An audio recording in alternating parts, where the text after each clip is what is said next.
Good morning, everyone.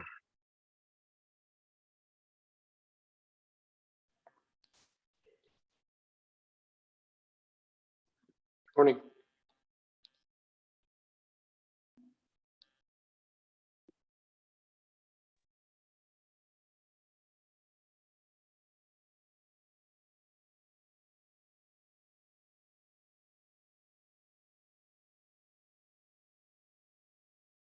Morning for noon, everybody.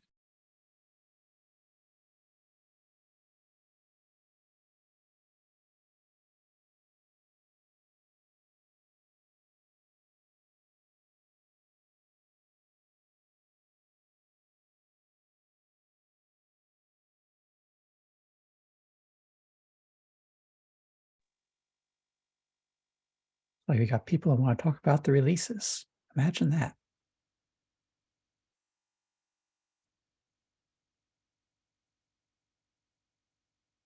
Is today the day we could roll out the image spec one?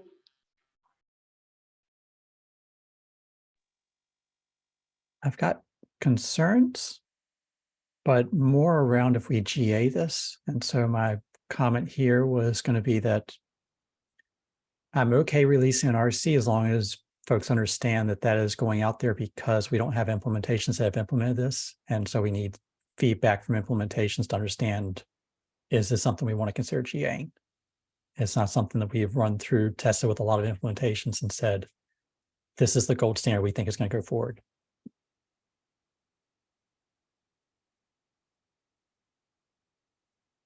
And Jesse, I can see the concerned look on your face there.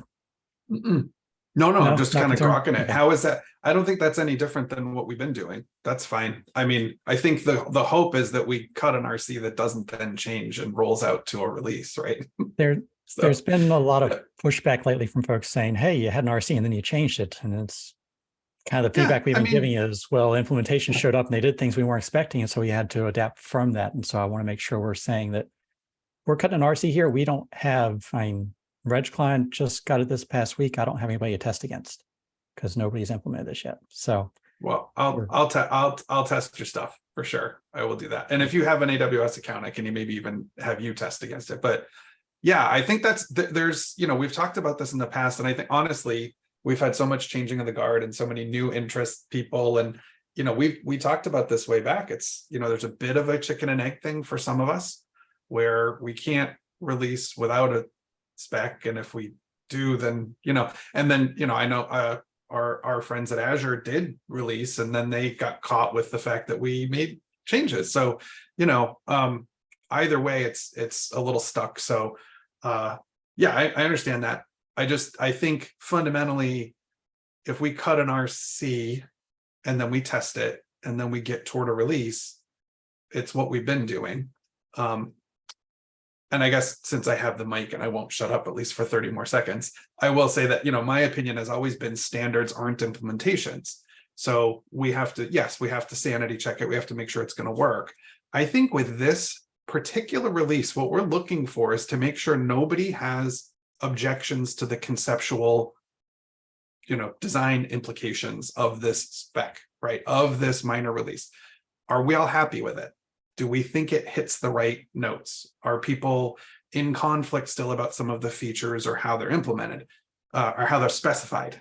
And then that leads to implementation. So I do think you can decouple the release of a specification standard and its implementation. So I'm not particularly pressed about having a ton of testing or even the compliance suite aligned before a spec is released. But I'm not going to stand in the way of saying, well, let's cut an RC and give it another 2 weeks or something. That's not a hill I'll die on. yeah, I think people looking at RCs, they tend to see those coming out and they say, well, that means that somebody has tested it in development. They think it's good to go and they're pushing it out for, consumer feedback. And in a typical development cycle, that would make sense. In a spec development cycle, it should make sense, but we're just not there yet. Someone always has to raise a hand first, and now it's Josh. I'll stop talking. I'll raise my hand. Just to add more confidence, the conformance tests about a month or two ago, we are testing against Zot's latest RC. So even like today. So anytime a PR opens, it's running the conformance. So you can consider the conformance test as a client kind of, and then Zot as implementation. So I don't think anyone's here to speak to that, but that's one example. If nothing You're else. giving me another example. I need to open an issue on distribution spec now. We're missing a conformance test What for? for an index with the subject.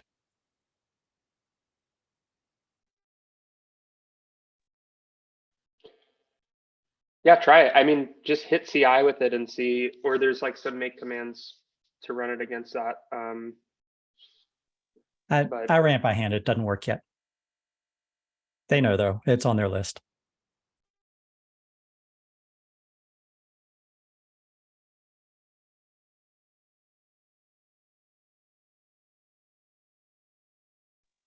Jesse, you're being very patient. Go ahead.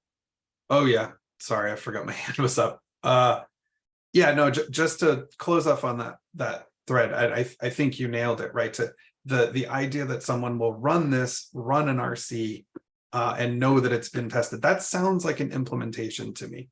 And I think that is a really important aspect of this, is that specifications aren't implementations. And again, this is, maybe my Unix graybeard showing, but like if you had to have software in the wild before you release the specification, we wouldn't have specifications that standardize anything. So I completely appreciate being conservative, and I absolutely think testing is good. I think Josh brings up a really good point. There is an implementation to test, and we can even do compliance. So, if I had a vote, I'd say let's go, let's push it forward. That's what micro releases are for. But that's just, that's my opinion. It has been. I'm eager to get specifications released so that we can release the registry changes against it.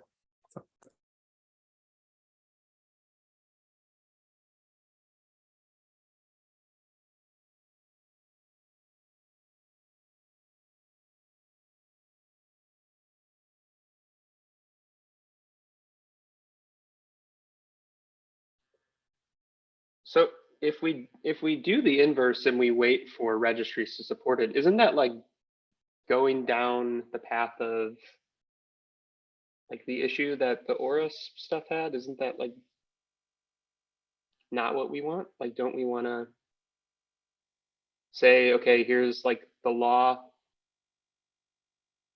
go for it? Yeah, Historically, I we've think been that trailings. that might be what I Jesse. meant, Josh. That might be what I was trying to say, is that if without a spec we can't release, so waiting for people to be able to test against us as an implementation will never happen, which is why we're going into July and we still haven't released. We have an implementation in ECR just like Azure does in ACR since last year, since about this time, maybe the fall of last year. We can't release it. So to Josh's point, and I guess maybe to my initial point, if we're conceptually good with this, if we feel like the spirit animal in the room has stopped grumbling, maybe we should really consider, is this 1.1 right now? Can we just cut it? And then yes, there could be bugs, but that is what patch releases are for, right? We have a 1.1.1 that we could cut if we need to. Hopefully we never do. But there's no breaking change there, right? And I think to Brandon's point, that's what you're concerned about, is having, what if there's more breaking changes, right? And so I think if we focus on that high level and make sure that we're sort of aligned on what the content of this thing is, I think that'll be good. Sorry, Sajay, go ahead. Just wanted to clarify, joined in a couple of minutes late. There's no concern for RC at this point, right? We're talking about GA. Okay. No, we're talking about RC, I thought. No, It was both. Well, okay. RC that becomes GA, maybe. I don't know. I want a GA. I'll just say that. right. Yeah. To your question, Sajay, it was a bit of both. Josh is asking, can we do an RC? And I threw about that. I said I would be comfortable giving a thumbs up to an RC with the acknowledgement that we haven't tested this at all yet, and that putting the RC out there is getting us to a place we can start testing it. It's not the typical release cycle most people think of.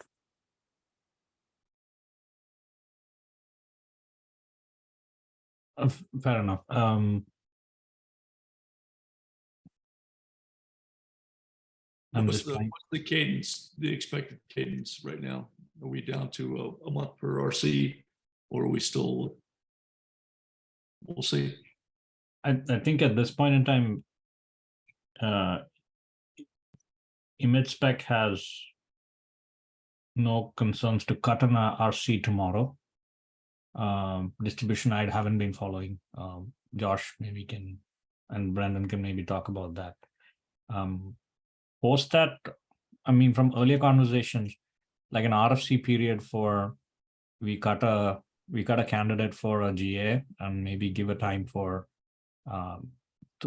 3 to 4 weeks, like what we did last time, might be good enough for operators to come and say if they have problem with implementation, to come and say that we have problem, but make an announce that a candidate is in pipe. And maybe, like you said, Mike, 4 weeks to a month is maybe a good enough time frame.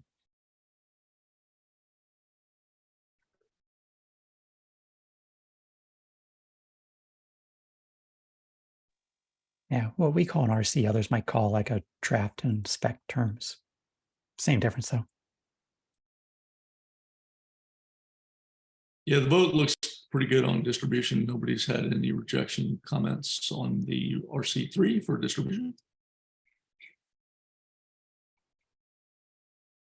Thanks for pushing that, Josh.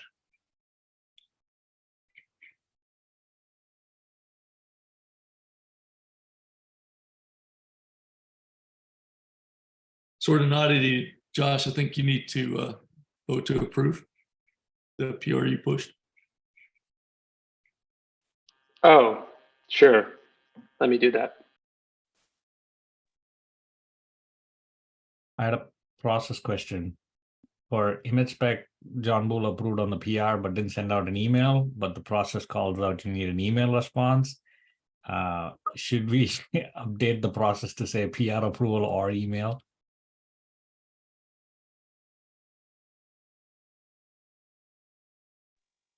I usually do both just for clarity, but I Right. think as long as they've done it on the mailing list, we just check them off on that checklist of the tag. And then we're, Yeah, Yeah. I'm so it's the other way around for John Bull on the image spec. So We'd have to check the rules. I believe the email requirement was on the actual release, not candidates. okay, wow, it's a nuance I had not read. Okay, Just I think his intent is clear. So I don't think he's going to come back and be like, no, I didn't approve this release when he did.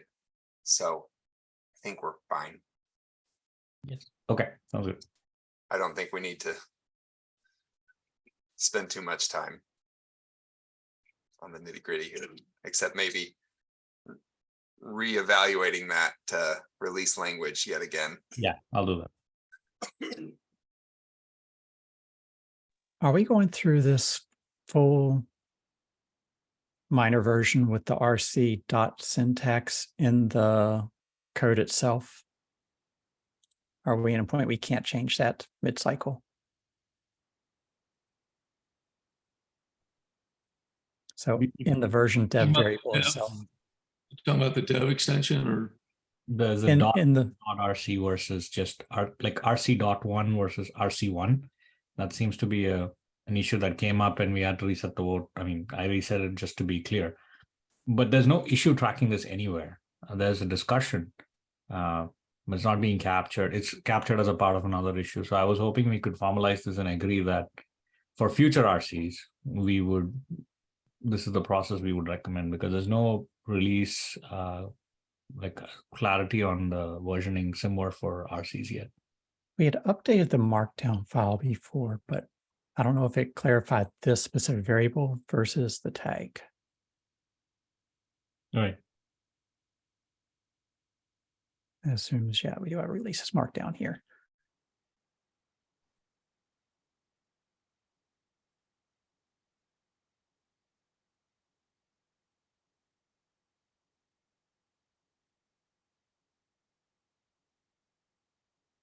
Yeah, it didn't clarify in the releases.md that the version dev should have a specific syntax. It just said next version in there. Which means once we fix it, hopefully that means it'll be fixed for all versions going forward.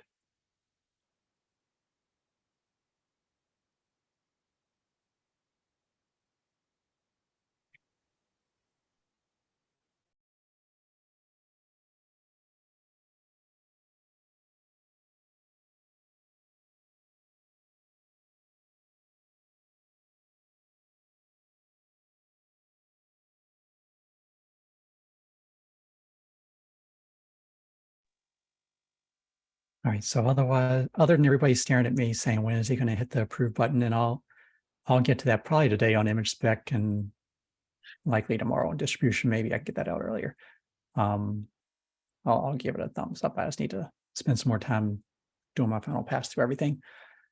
Other than that, do we have stuff to discuss on the releases themselves?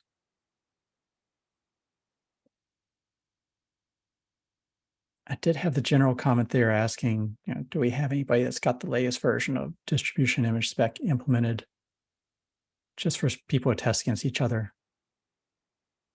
And so, Jesse, I know you mentioned you got yours internal, so that's awesome if you want to.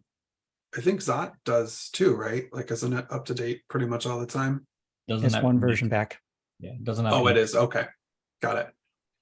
Yeah, I think we're still rolling out, but I'll check on that. If it's not now, it's going to be within a week or so.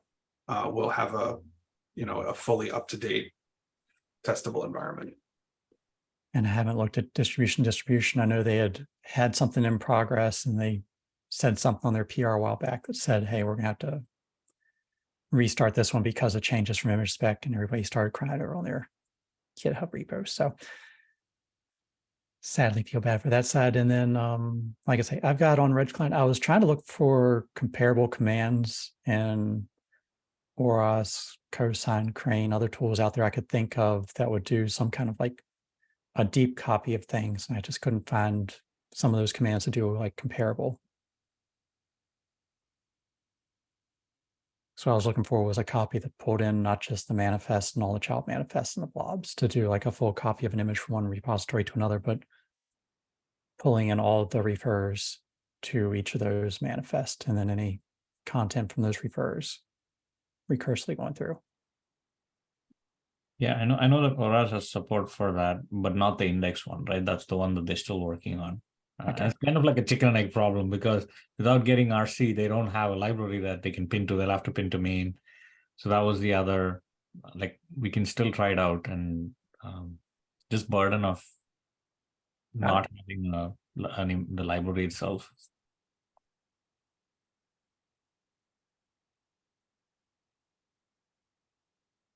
I'm guessing you're kind of pulling in from main for S client at this point, or your own copies, right? I keep my own copy. Okay. I've added stuff to the Docker one that people probably won't agree with. I put annotations over there. So I'm sure I made somebody upset with that one, and then I'll pull in things from image spec early just to do local test.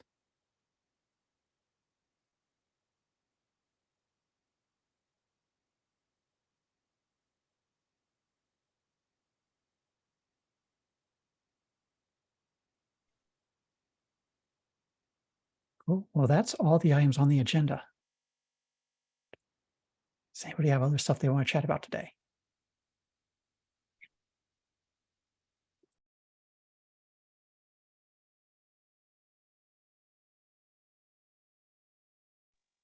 Everybody's just chomping at the bit to do a release.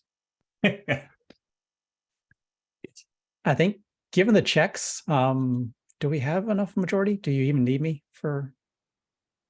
I think we have, but it would be,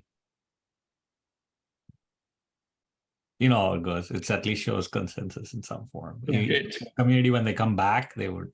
I mean, it's up to you, right? Like, I don't want to. It's not like you don't have enough pressure right now. So. I checked again, Sajay. There's no definition for release candidate rules. Okay, cool. It's release. It doesn't say official, final, but that's what we're doing here is just candidates. So I think we're okay. Just a general vote, majorities, fine. But it flex the muscle anyway, though. It's a good flex, yes. And What is typically the- we like to give everybody a week to respond, right? Brandon, you got a day, right? I got another couple hours, I think, here. So There you go. I'll get image spec done here soon. You just want to be last. I know what's going on. No, there are actual PRs and stuff going in from me on this one. I dropped a couple of them in there today. There's an updated test for the subject field, and there's a label schema link that we've been pointing to for the longest time that isn't valid. So You talking about on Couple the of image those. side? what was that? You talking about on the image side? On The image spec, we've got a link over to the original label schema and our annotations for how we map the annotations from label schema to the OCI annotations. And label schema has not been maintained over the years, so they archived the repo a while back. Their TLS certificate on the HTTPS site expired a long time ago, and so things like that need to clean up. All right. What is the time window between, let's say we have an RC with no issue? Is it just 1 week before going all the way? The GA? Right, You- if we have an you used to RC have out, a vote. Yeah, is there a length term required on the vote? I don't see it specified in the general project template guidelines. An actual, set date. It's just typically we try to do it within a week. okay, I'll dig up, I know for 1.0 we had some, I know Vincent was helping me with that, so I want to say a week, I'll dig it up. That's typical.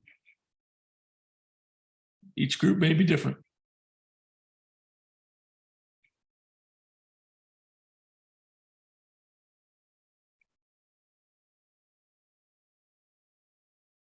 Is it derail time? I think it is. Toddy, whatever you have in store for us, we're ready for it. Runtime spec? We did have some people asking questions in Container D about whether or not we were OCI compatible. And one of the issues we have is that in order to be run C integrated, we create shims, Brandon and Sajay and crew. Where the Windows team has an HC shim, they do run C support differently, building things into one shim. And the runtime spec doesn't really have any guidelines around shims, processes that would host a run C, containers. But yet there's some spec API guidelines for testing, but it's only for testing.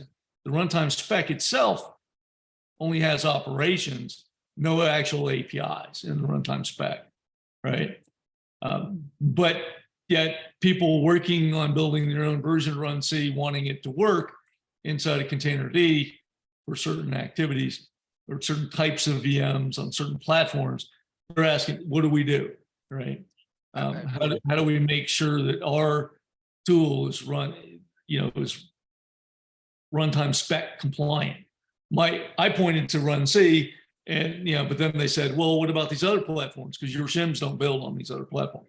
I thought I'd bring that here and see if anybody had some thoughts or guidance. I think that's a common point of confusion because from the perspective of Container D, the shim is the runtime. Run C, the binary, is an implementation detail. It's an internal implementation detail. It could be there, it couldn't be. So like Microsoft is actually doing the idiomatic thing with Run HCS, where the Run HCS shim builds the entirety of HCS shim into the binary. It's all a single process. That's what makes sense on their platform, and I think that's just as kosher. But maybe where things get confusing is the fact that lots of people don't want to re-implement all of the machinery that's actually needed to be a be a complete OCI runtime, like managing the IO streams and handling reattach events and whatnot. And so instead, they have reused the runC interface, where that is the combination of command line flags and environment variables that the shim uses to coordinate the runC binary.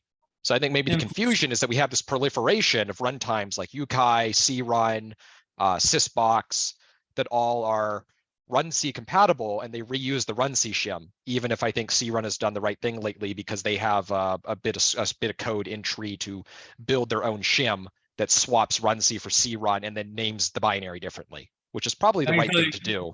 Yeah, and Google gvisor does the same thing. So Microsoft's not on their own in going this route. There's been quite a few people do it that way. Yeah, Kata also has their own shim. gvisor and Kata are the good examples of also fat shims that don't have the sub-process model. Yep. Well, it's an interesting problem. You know, how do we want to, as a specification organization, start to create shim APIs? And on top of that, I can tell you that Containerd v2 shim is going to be replaced, okay, at some point in time as we get the new sandboxer support that we're adding, in, which is going to be a much more enhanced shim, but yeah, still shim in and of itself in an API.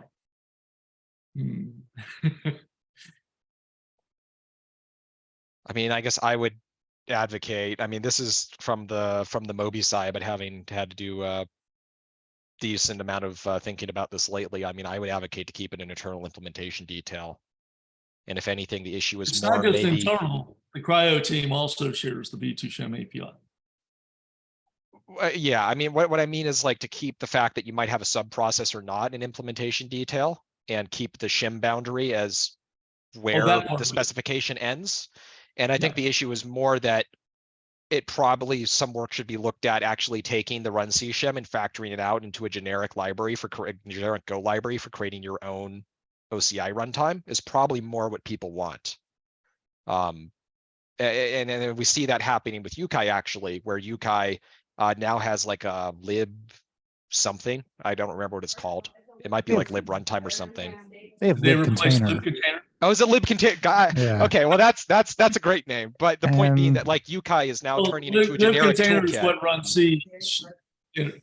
The runC CLI really is wrapping around lib container. Right, and lib container originally coming out of Docker, but different things. Those are totally I mean, different things. like naming choices aside, UCI is kind of turning into a generic toolkit and library for building your own container runtime, where what happens on the other side of the, what we think of at Containerd as the shim boundary is your own code without having to jump through hoops to be compatible with the runC shim. And that probably is really what people are asking for on the Go side when they're trying to build their own runtime. Yeah, I don't want to reinvent all these bits that the shim does, but also I don't want to be at the mercy of the fact that the shim runC interface is unstable and can change at any time. okay, so this is really all a Containerd discussion, but there is like the runC shim is built on top of a shim library that anybody can use that is generic. The runC stuff has Linux specific stuff because like it needs to do process management and a bunch of Linux specific things. That's kind of outside of like baking in multiple different implementations of all that. I don't really see how we can get much more abstract. There's a Rust equivalent of this as well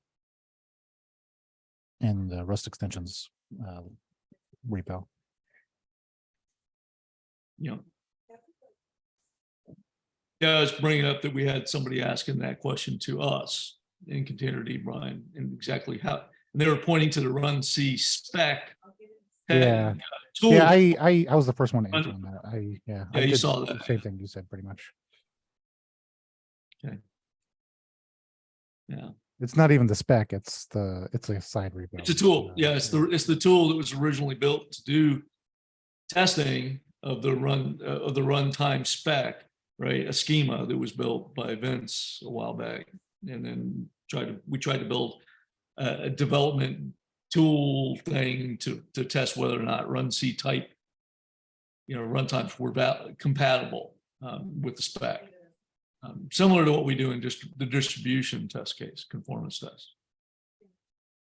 But I was checking on status of that since we were trying to respond, in container D, and that it's not really the container D answers that have to be provided, right? It's what does this organization want to do with the runtime spec and its conformance tools for runtimes? Yeah. Or maybe the answer is just let Cryo and container D and other container runtimes go off and work on these shim APIs, and maybe we'll come to an agreement at some point in time. I think it's important because of the changes that are going to have to happen in kubelet around the pod spec. This whole concept of a set of containers being executed by a runtime, and how do you do that and being compatible across the various container runtimes, right? I think that's important. It's what OCI was put together for, to try to make sure that containers would be compatible across container runtimes. And now we need to move, I think, towards a more of a pod view of that kind of API going forward. And not just pods, also these other types of runtimes, like WASM, for example. Brandon asked if there were any derails. So I thought I'd bring that derail. I'm not complaining. I was my comment was originally toward Toddy because he was throwing a comment there in the chat saying he had some derail conversations going. But derails are good. I just posted them there, so I don't know whether we want to discuss them or not, but it's mainly about authentication authorization and standardizing on the response codes for the distribution API, something that we figure out that we get responses that has nothing to do with actually what the error is. We talked about putting together a work group. Did anything happen on that for auth, Brandon? Do you know? The issue is open the PR is open over on the talk side. Yeah. So that's I don't get on the OCI top calls. I don't know if they've I don't know if they've actually had. Oh, we don't have calls, do we? No. No. Yeah, They used to. It's been a year. It is an as needed on demand thing, and I don't think it's been demanded or needed in a very long time. Yeah, I remember Samuel saying that if there is a requirement, they will schedule a call. Okay. I'm not on the top, but I know that there's no calls. Well, I know there's a couple of work groups that were proposed, and we probably need some discussions on. Does that cover the Toddy question though? Because there is one I'm thinking of. Okay, that does cover the Toddy question. There were some other ones about error codes as well.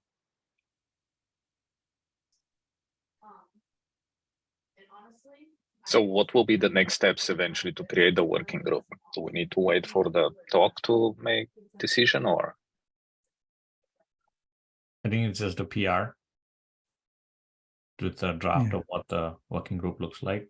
I think anybody can submit it.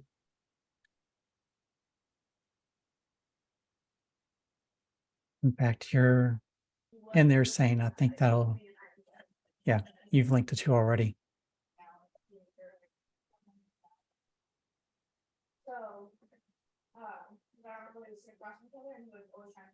Scrolling back to see what he said in there. It's been a while. Yeah, it's been a while. Yeah. I cannot find the PR. If you can share that, Brandon, that will be good. PR is Thanks. 119. I would mean minutes as well.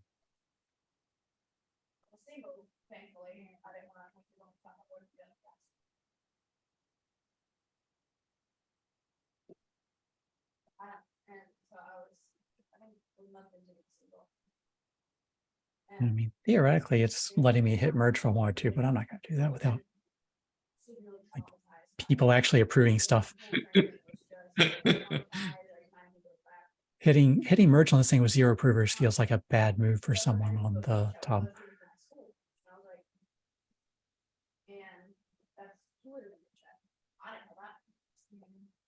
But yeah, we've got a handful of stakeholders in there. I believe I've captured the names. I have not been pushing this myself, just knowing my bandwidth with everything else going on with these releases coming out. It may very well be something as soon as we get the 1.1 out, we come back here and we're like, okay, we're done with that. What's the new thing? And then we put this front and center. That's why I said I don't want to derail today, but you asked for it.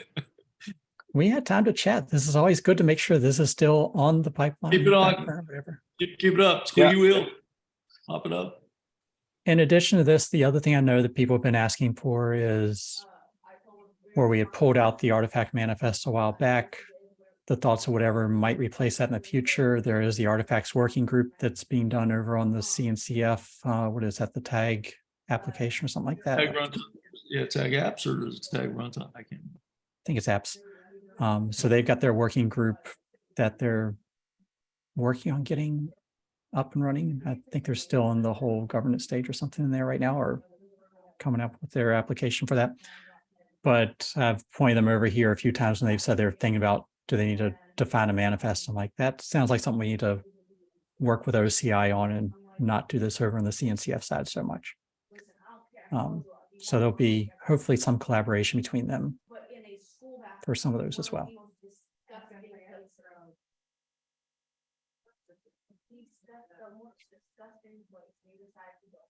Go ahead, Toddy.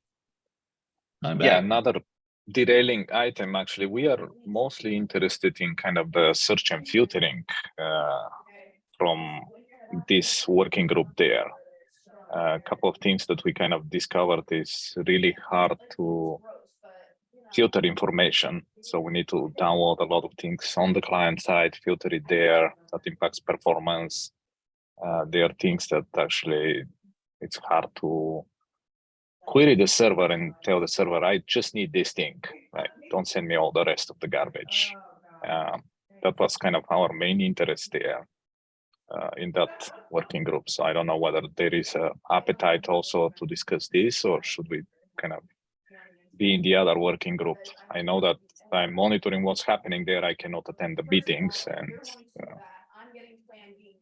I get the impression from listening to some of their stuff that that is on the list of things they want to do, but they have a higher, grander vision of how do we make OCI the artifact repository for all kinds of stuff. And they want to start defining potentially a new manifest, other kinds of stuff that they want to put into the, for how they want to do this. They want to start going out to talk to all the people that are putting things out there beyond just the stuff we think about going in container registries today. They're looking at any package repository, NPM, Debian, pick anybody that's building packages out there and how they put this into an OCI registry. They've got some grandiose visions. yeah, what worries me with such grandiose visions is how long it's going to take to even get the first steps on the grandiose vision. And we have very targeted interest in search and filtering because this is the next step after we have artifacts in the registries, right? Yep, you start hitting the repos. We're hitting that already, yeah. Yeah. But it makes sense on the OCI side. One of the things that's been on my back burner for a long while to really flesh out the tag response, tag listing response, to have a lot more than just tags, but to pull back full descriptors, untag manifest, whatever content is in there so that people can make judgments, and then maybe add some more capabilities onto that that says, don't give me all tags, but give me tags matching these criteria. Might be something you're looking for. Yeah. That also can serve some purposes. One interesting thing that you mentioned is untagged stuff right now, especially with how much content we'll be pushing, retagging, and so on. A lot of things will be kind of just referenced by digests. How do we find those things? You figure the registry knows, but there's no API to get that out. Exactly. But yeah, that's my thought on that one a while back was to piggyback on top of the tag listing, but to pass a new accept header. So we're not just accepting, I think it's just JSON's come back right now. So application JSON will be the normal tag listing accept header, but to say, in addition to that, a more functional response that we would be looking for. So it would have a different accept header in there, and then the server would know I'm getting this request from a client. It accepts a whole lot more than or it accepts the new format. And so I'll push the new format to the new client. It would be a way to reuse the same API without us having to worry about compatibility client server, because the server would see in the accept header what the client's asking for. Makes sense. I believe GCR, and probably extrapolating from that, the Google artifact repository as well. Those have extended the tag listing response with some extra fields in there that aren't just the list of tags. So they've already have some kind of idea of a way that this can be done. And it includes, hey, here are all the full descriptors and tags for pointing to those descriptors. It's pretty useful API over there. So people have taken some efforts to develop this.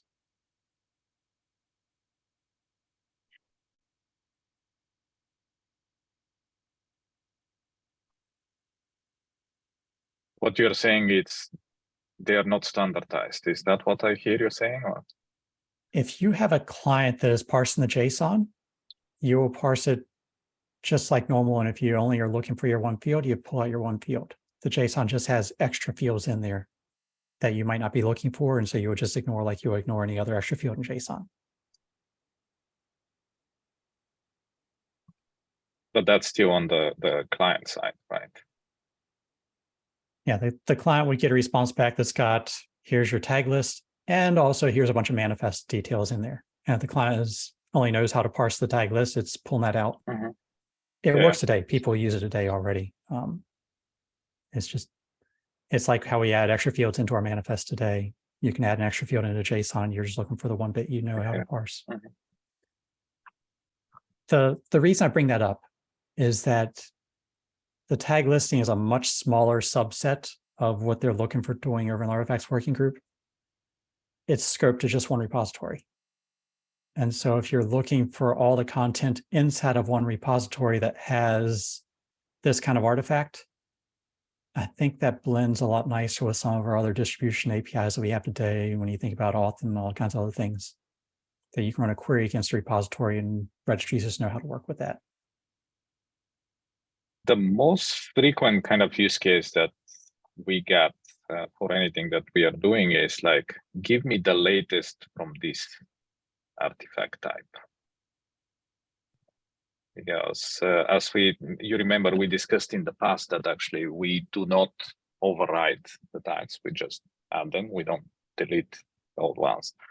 And because now you go and actually update the content on certain intervals or when something happens, and you don't care what is actually added as before that, then you want to go and say, look, give me the latest. So this is the type, give me the latest. I don't care about anything that's submitted from this type before that.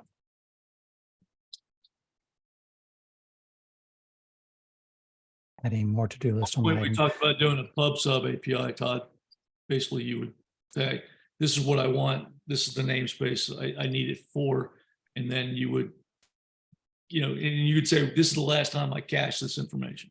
And the API would return back contents to get you up to, right? Set of transactions, for example. Yeah, So that was the first one. That is another option, but like, take for example, one scenario is the vulnerability scanners, right? Yeah. They are not pub/sub type. Some of those they run on some schedules and they go and actually scan everything that's available, right? Well, that would be sort of the point, right? If one of those scanners hit a namespace that I have interest in that I've registered for, when an artifact was added in the namespace to that image, then you would get a notification saying that that artifact has been updated with an improved scan result, for example. Yeah, that's if the scanners want to change their approach, right? Yes. Right now, No, it was the other way around. The scanner would be a client application, in the registry. The registry would also have people that are interested, for their repo. right? Mhm. Yep. So is the idea that actually you have the PubSub as part of the kind of the registry functionality, and it's standardized that every registry do that? Well, that, Because yeah, we- that's sort of the point here, right? Yeah, we only have push-pull APIs. We don't have an API for hub contact, if you will, right? And this is jumping in that space. Where, for example, Docker Hub, is Tina still on? Yeah, Docker Hub currently has an API for logging on and, you know, querying this kind of information for your particular repo, as well as doing auth. And we just haven't touched that API. This is the Docker Hub API. We talked about it originally when we did distribution, but we decided to, you know, keep those split. Because we do have PubSub functionality in ACR, right? But Exactly. it's like It's different. It's a different repo API. Yeah, it's different, and More towards storage. Yeah. it's the other thing is like, what do you publish? Also, those are the things that we need to figure out, because now, like, we are getting, previously it's like, this is like the image that got pushed to this registry and that's it, right? Now we have, yeah, but I don't care about any image. Now I need to know what kind of artifact was pushed, because I'm not a vulnerability scanner, I'm something else, and I need to act on, I don't know, SBOM, right? I need to check for example, the licenses for the SBOM and so on. Yeah. Yep. Yeah, you only really care about the image if it's the latest tag or some particular tag that you're looking for to see if there's a new one, right? Yep. And to confirm rights of access, and, you know, via your auth API, so that we can ensure the image is only being used by one person in a cluster, not by another person who doesn't have access just because it's cached locally in that cluster. We have that kind of to worry about. So the auth discussion is sort of related to this as well. You know, do you have authentication or to find out this information to subscribe in? And that's why I was saying it may be related to the namespace issue. And namespaces is also something we tried to avoid in the API. But I think without it, how do you find out this kind of information, right? What do you want to subscribe to? Which it really is a namespace in essence. Yeah, that's true. Yeah. You've done a good job trying to avoid talking about that in the spec. And Yeah, we have. I think that's what I'm expecting from the work group, Brandon, is to bring in namespaces in the PubSub API for auth, you know, for the auth case first. But yeah, we really need that as well, and they're cross-related, you know, features. This index search kind of capability and namespaces. Wouldn't that become actually too big of scope? So we will not be able to solve the. We can stick to auth. We can stick to auth and still skip around the whole namespace problem. I still want to find what a repository if we do is. auth only, yes. If we go in authorization, maybe we cannot keep the namespace, right? Because we can assume that any registry you're connecting with requires an authentication without saying for a particular namespace. But that, as soon as we do that, then we really do sort of have to, are there 2 or 3 namespace types that we need to support? And can we ask the registry to tell us when we're making that authentication, you know, what that type is that they support? They already do. Yeah, when you actually authenticate with this, the response says, oh, you don't have these permissions on this repository, right? Or majority say that, but it's not in a standard way, because like, especially getting the catalog is a nightmare, right? If you try to get the catalog for Docker Hub, for GHCR and like ACR, it's completely different approach. It's catalog? What catalog? Yes. So, sorry. What am I talking about? What catalog? Yeah. That's funny. Having a catalog API was the first request I tried to get into Docker. 7 years ago. Yeah. That's Dan? another API we need to add. We're adding to the list. This list keeps getting longer. This is good to derail. Yeah. You Yeah. ask for derailment. That's what you get. I will say to your original request, Hadi, you were mentioning that people just want to know the latest. And I was watching your EU talk a while back and saw some of the tooling was saying, give me the most recent version of the SBOM or something like that. And so they're doing that client side on the tooling that I don't know if that was like Sneak or someone else that had that, whoever tool you're using. So I was like, yeah, I need to do that as well Yeah. on my side.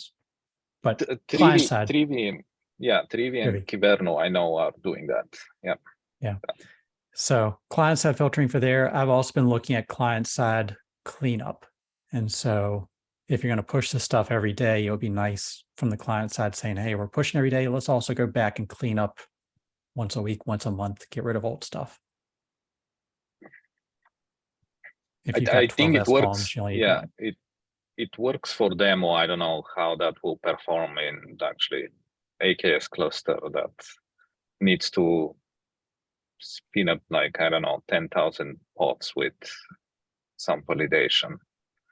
And if you have like even 30 of those, so you cannot wait 30 seconds to pull everything on each individual node and parse it client side. So that's You're not using the lazy opinion. snapshot?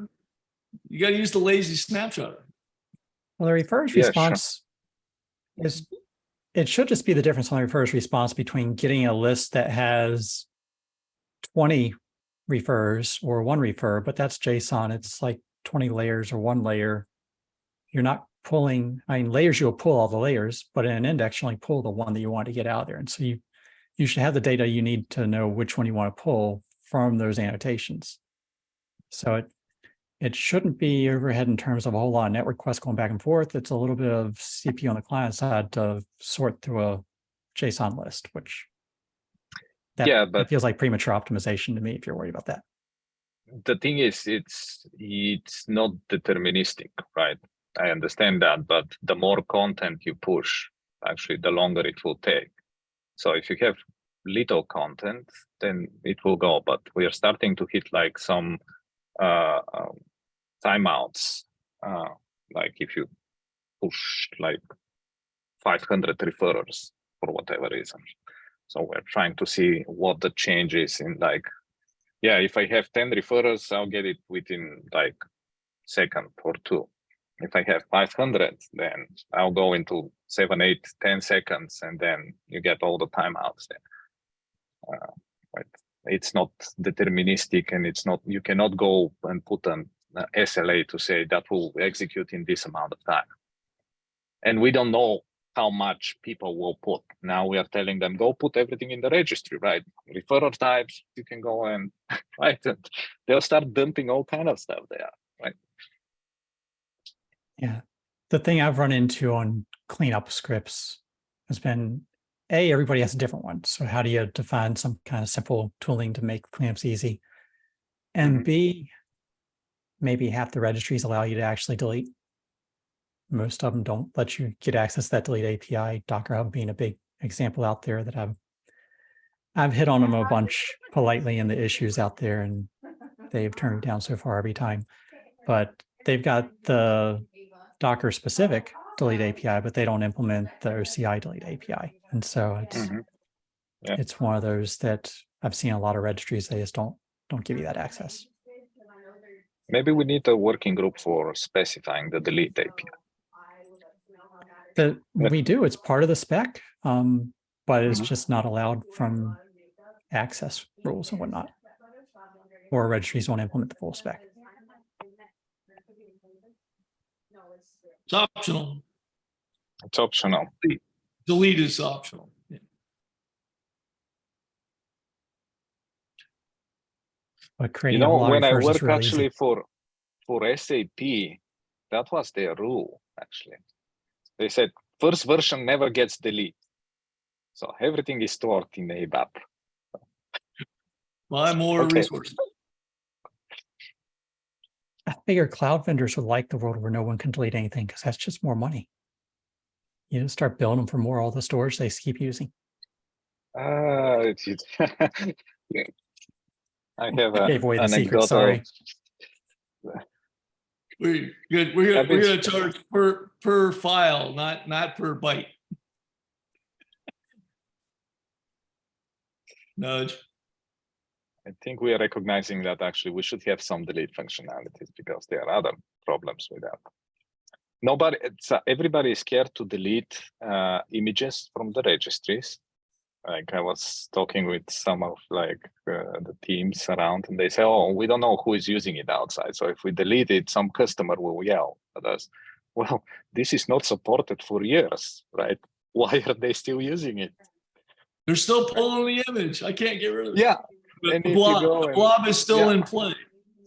Yeah, and most probably this is somebody's computer under the desk that actually is running some script, and they completely forgot about that. But yeah, nobody wants to remove it from the registry. Connection. Reconnect. Yeah. Hey, Restart. Brandon, we filled in the hour, so we have two more minutes. I mean, you're talking about old images. I was just chatting in there saying, I keep going out there pulling the Debian 6 image. I don't use it, but I keep pulling it because it's the one thing I can remember off the top of my head that's got the schema v1. And so I'm just constantly testing all my code to make sure schema v1 still works. And I'm sure Docker's like, who on earth is still using this old image? We're trying to get rid of E1. Damn it, Brandon, stop it. That's Docker V1, if you guys are wondering, not Yeah. Schema. not Schema OCI V1. one, not Yes. OCI one. I hit that recently, actually playing with. It's like, wow, I have not. Somebody was asking me, and I said, "Go pull this thing, and you'll get the manifest." And there is nothing in this manifest that you are explaining. Look at it. It's like, okay, that's pretty old. It's not going to be in containerd 2.0, by the way. Make sure they pass an accept header.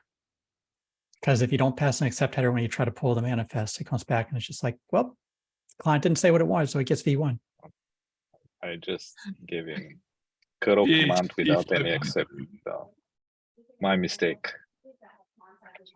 All right. Okay, folks. Nice Good chatting with you. All right. Yeah, Brandon, after I'll be interested in the authentication if we can move that forward.